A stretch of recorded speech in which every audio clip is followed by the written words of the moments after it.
అంబజ్పేట మండలం అండి. మాది మాచవరం పంచాయతీ, మాచవరం గ్రామం అండి. మా గ్రామంలోనండి మా ఇళ్ళ దగ్గరలోనండి వైన్ షాప్ పెట్టడం జరిగిందండి.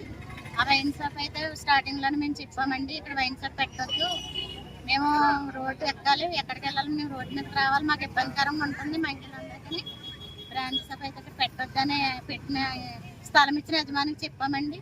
పెట్టిందని మాట ఇచ్చారండి. మాట ఇచ్చి వెంటనే అది కట్టేసి రాత్రికి రాత్రి రప్పించేసి అక్కడ వైన్ షాప్ పెట్టడం జరిగిందండి. ఆ వైన్ షాప్ అయితే మా మహిళలందరికీ చాలా ఇబ్బందికరంగా ఉందండి. ఏ మహిళలు బయటకు వెళ్ళాలని రోడ్డు ఎక్కాలండి, అక్కడ పనులు చేసుకోవాలండి, ఎదురుగా చూస్తే అరటి తోటలండి, కొబ్బరి తోటలండి, ఏ మహిళ పనికి వెళ్ళాలన్నా ఆ తోటలోకి పనికి వెళ్ళాలండి. ఈ మద్యం తాగేసండి ఎవరు ఏం చేస్తారో, పిల్లలు ఇంటి దగ్గర ఉంటారండి, అందరూ కష్టపడి పని చేసుకునే వాళ్ళండి, ఎవరు ఇంటి దగ్గర ఉండేవాళ్ళు కాదండి, పిల్లలు ఇంటి దగ్గర వదిలేసి వెళ్తారండి. ఆ సందర్భంలో అది మద్యం తాగేసి ఎవరిని ఏం చేస్తారని మాకు భయాందోళన ఉందండి. మా దగ్గర మా వీధిలో అయితే మద్యం షాప్ ఉండడానికి అసలు మాకు ఇష్టం లేదండి. మా మహిళలందరినీ ఈ గవర్నమెంట్ స్పందించి మా మద్యం షాప్ను వెంటనే తీయించాలని మేము కోరుతున్నామండి.